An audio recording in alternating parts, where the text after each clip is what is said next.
Tell me a Parsha story.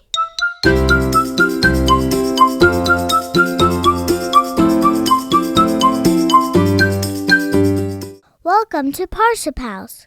Happy summer, everybody. The building is so quiet today. We miss you. And I'm so delighted to have the opportunity to share a Parsha story with you while you're sitting in your home, since we're not together here at SAR. And today's story is about shoes. Yes, you heard me right. Shoes. In the 1950s, there was a shoe company that made lots of different kinds of shoes. They made sneakers, they made fancy shoes, they made walking shoes, all different kind of shoes. They sold their shoes all over the United States and in Canada. And they were looking to expand their business. They wanted to sell more shoes in more places so that they could make more money. So the two CEOs of the company had a plan.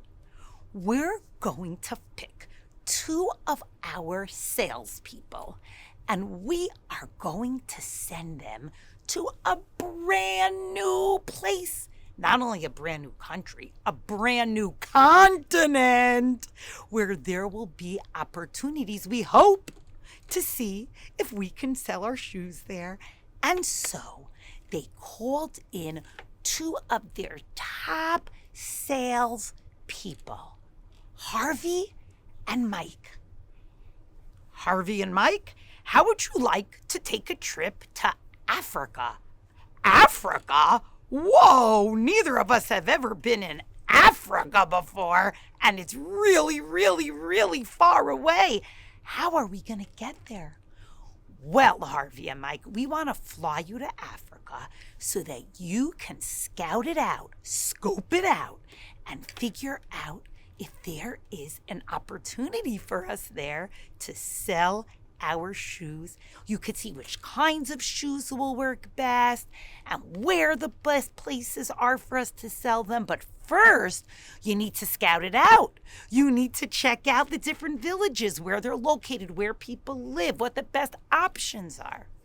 Mike and Harvey said two words: we're in.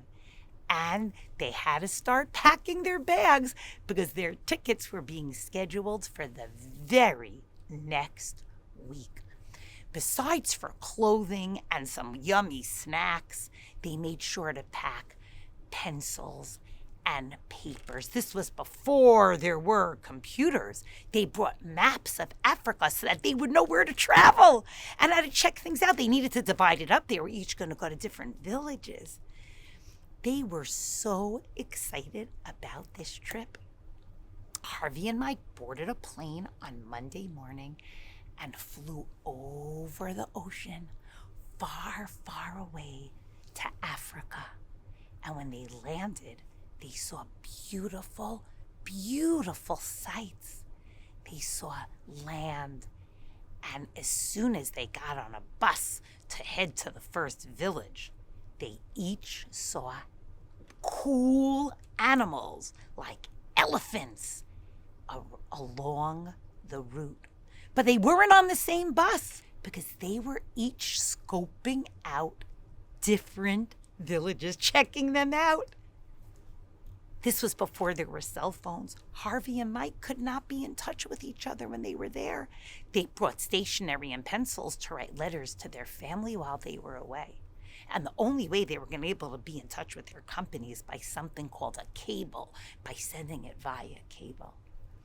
And so Harvey started on day 1, checking out his village, and day 2 and 3, and on day 4 he went to another village, and on day 5 and 6 another. And then on day 7, in the next village he went to, Harvey said 3 words: I give up. It's not happening. It's not happening. People here don't wear shoes. And he sent a cable to the CEOs of the company back in the United States that said, it won't work. No business opportunity here. I'm going to try to get the next flight out to come home. Meanwhile, Mike was going from village to village, following his map, taking notes, writing down how many people lived in each village, which sections of the village were more central, where people would walk, like where the main street was, where a store might be able to be set up. And 4 weeks later, Mike sent his cable to the CEOs, to the head of the company in New York, and his said, amazing opportunity. Please send 15,000 shoes immediately. I've already rented out space from 5 different people to set up our first 5 stores. No one here has shoes. This is the most amazing opportunity. We're going to be able to help so many different kinds of people here. We're going to be able to bring different kinds of shoes based on the different needs. We're going to help them. It's going to be great for business. We've got this. Those were his 3 words. We've got this. Remember what Harvey's 3 words were? I give up. Mike said, we've got this. In this week's Parashat Shalach, 12 miraglim, 12 spies are sent to Eretz Yisrael to scout, to scope out the land, to check things out, to help prepare the Jewish people to enter so that they would know exactly what to expect. And when they came back, 10 of them said, we can't do it. Only 2, only Kalev and Yehoshua said, we've got this. We can do this. And one of the things that the 10 spies that said we can't do this said when they came back was that Eretz Canaan is an Eretz Ochelet Yoshveha. It eats up its inhabitants. Eats up its inhabitants? What does that mean?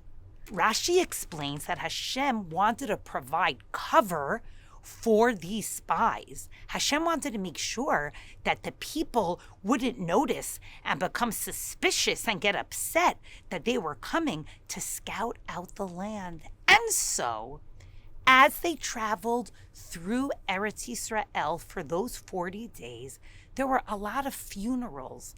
Because at funerals, people are very busy and involved and sad, so they don't really notice so much what's going on around them. So the people of Canaan were busy at funerals burying people, while the spies, the Meraglim, were able to walk through unnoticed. But you know what happened? 10 of the spies, and these were great, great people, they messed up. They had a perspective when they saw funerals of like, oh, this must mean that people die here all the time. There are so many funerals. But they could have looked at the exact same story that was happening around them in a different way. They could have said, wow, look how busy and distracted everybody is. No one's even noticing us. This is awesome.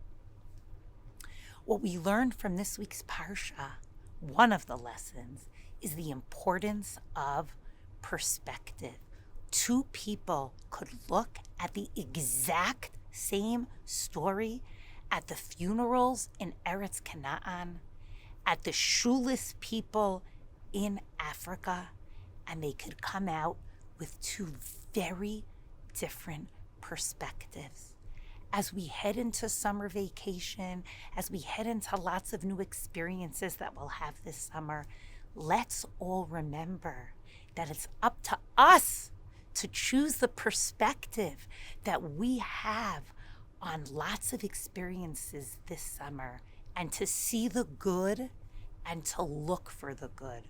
Remember, even a rainy day has lots of upsides. It's an opportunity to read books, play board games, and do lots of other things. So let's remember that as we embark on our new experience this summer, first day of camp, meeting new friends, meeting counselors, our perspective can help shape our reality.